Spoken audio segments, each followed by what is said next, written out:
The development of the Volkswagen Beetle is a remarkable tale of political mandate, wartime survival, and accidental global success. The story began in 1934 when Adolf Hitler commissioned engineer Ferdinand Porsche to design a cheap, mass-market car capable of carrying a family of 5 at highway speeds while consuming minimal fuel. Porsche's team engineered a highly distinct vehicle utilizing an aerodynamic, rounded body shell and a rear-mounted, air-cooled engine designed to endure freezing winters without water radiators. Though Porsche drew heavy technical inspiration from the Czech Tatra T97 design, the car was rebranded as the state-sponsored Strength-Through Joy vehicle, or KDF wagon. A custom factory and town were built to produce it, and citizens began funding their purchases through a stamp-saving scheme. However, when World War II broke out in 1939, civilian production ground to an immediate halt before a single vehicle was delivered, and the factory was promptly repurposed for military logistics. The car only survived because of the post-war Allied occupation. Following Germany's defeat, the heavily damaged factory fell into the British occupation zone. A British Army officer, Major Ivan Hurst, recognized the value of the plant and prevented it from being dismantled. Hurst cleaned the site, managed to secure raw materials, and won an urgent British military contract for 20,000 vehicles to serve postal and medical operations. Production of the vehicle, now officially designated the Volkswagen Type 1, commenced on the 27th of December, 1945.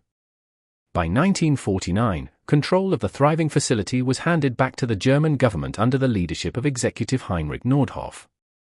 Rather than executing frequent redesigns, Volkswagen opted for continuous technical evolution beneath a classic exterior silhouette.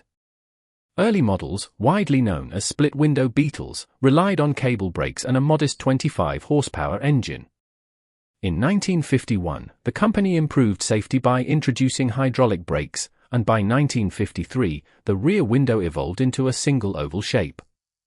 A larger rectangular rear window arrived in 1958 to improve driver visibility. The 1960s brought major mechanical advancements, including a fully synchronized manual transmission for smoother shifting, larger engine capacities ranging up to 1.5 liters, and a modernized 12-volt electrical system that replaced the old 6-volt configuration. The ultimate iteration of the original vehicle arrived in 1971 with the debut of the Super Beetle. This variant featured a radical suspension upgrade, swapping the classic front torsion bar for modern McPherson struts, which vastly improved ride comfort and dramatically expanded front trunk cargo space. Mainstream assembly line production wound down in Germany during the late 1970s as stricter international emissions and safety laws rendered the ancient platform obsolete. However, its low cost and rugged reliability kept it popular in developing markets, meaning production continued in Latin America for decades.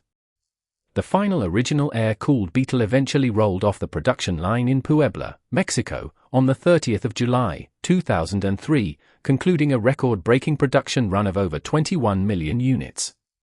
To sustain the heritage, Volkswagen launched a modern, front-engine, water-cooled new Beetle from 1997 to 2011, followed by a sleeker Beetle platform from 2012 until the historic nameplate was formally retired worldwide in July 2019.